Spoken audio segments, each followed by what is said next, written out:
nagsimula na bumagsak, nagsimula lang yan sa pagkasama kami, tapos dumating sa punto na iba na ang ginagawa namin. Lumaking bakla si Alfredo dahil sa paghahanap niya ng pagmamahal ng isang ama. Magulo ang kanyang kinagisnang pamilya.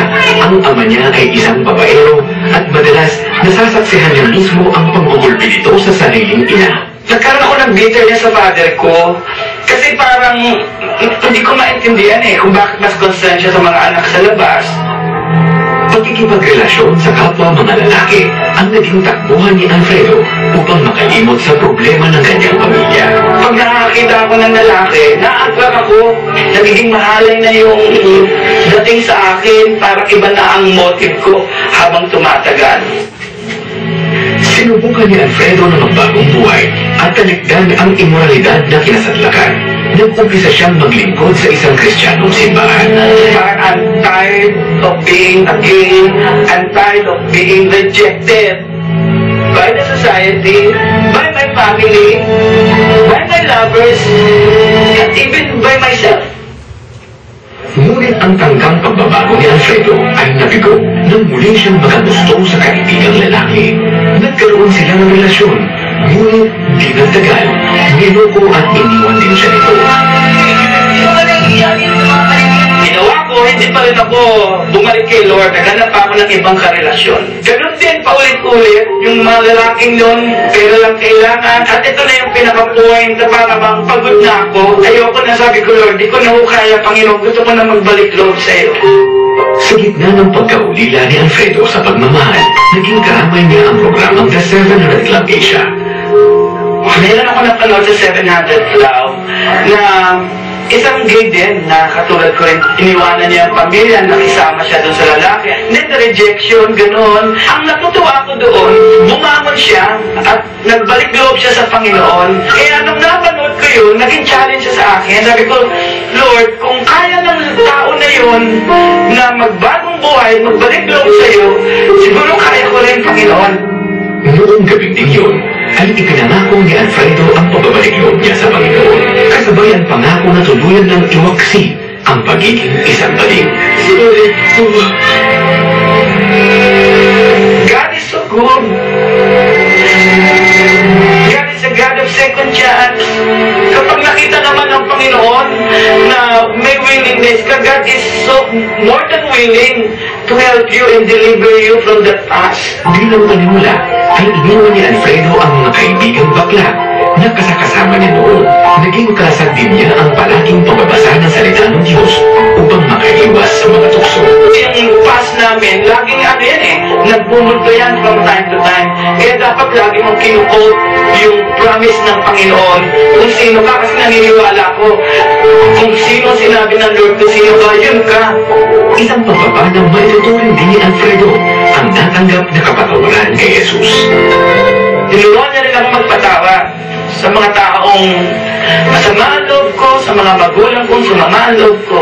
Ang Panginoon lang at yung kasiyahan na nararamdaman ko, hindi ko ma-explain It's really unspeakable. Mahigit 8 taon na ang nakalilipas na mangyari ang pagbabagong ito sa buhay ni Alfredo. Para sa kanya, ang buhay na mapayapa at matiwasay sa paningin ng Diyos ay isang biyayang kailanman hindi na niya muling bibitawan. Alfred was so hungry for a father's love. Ang problema lang po, he kept on going from one relationship to another, just longing to feel that hunger in his heart. Naghahanap siya ng love galing sa isang ama. And what ended up was, all this wrong relationship. Ano na-discover niya? Pain, hurt, rejection. But all along, there is a Father in heaven who loved Alfred the most. There's a Father in heaven whose love for him is so stubborn that he never gave up on Alfred and kept on knocking at the door of his heart until the time was right and Alfred decided to open that door. Tonight, you may be watching right now and you're wondering about your life, the things you have done, the sins you have committed. And siguro you're asking yourself, am I still worthy of the love coming from our Father in heaven? Yes, you are. The Bible says He loves you, period. There's nothing you can do about it. God loves you just the way you are. But His love for you is so great, you can come to Him just the way you are, but He doesn't want you to remain that way. He wants to change you. Exactly what He did to Alfred. Kaya nakalagay po sa 2 Corinthians 5:17, if anyone is in Christ, he is a new creation. The old is gone. Ibig sabihin, the old life is gone. Only the new is there. If your desire is to have a relationship with Jesus Christ, you've never received Him as your Lord and Savior, now is your moment. Now is your opportunity. I want to lead you in a prayer, a simple prayer of surrendering our lives to Jesus Christ. Pray this prayer with me. Kailangan lang po, let the prayer be your prayer. Let it come from your heart. Let's pray. Just say, my Heavenly Father, I know I am a sinner. I have done so many wrong things, and I need your forgiveness. So right now, I repent from all my sins and ask you, Lord, to please cleanse me. Cleanse me with your precious blood that you shed on the cross of Calvary to pay for all my sins.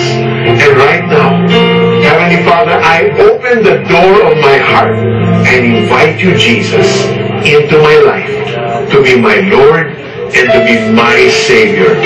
Starting this moment, you are in charge of my life.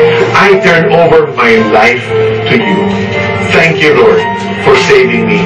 Heavenly Father, thank you for loving me. Holy Spirit, thank you for empowering me, starting right now, to live a life that is victorious and pleasing you. I pray this prayer from my heart in the name of Jesus. Amen.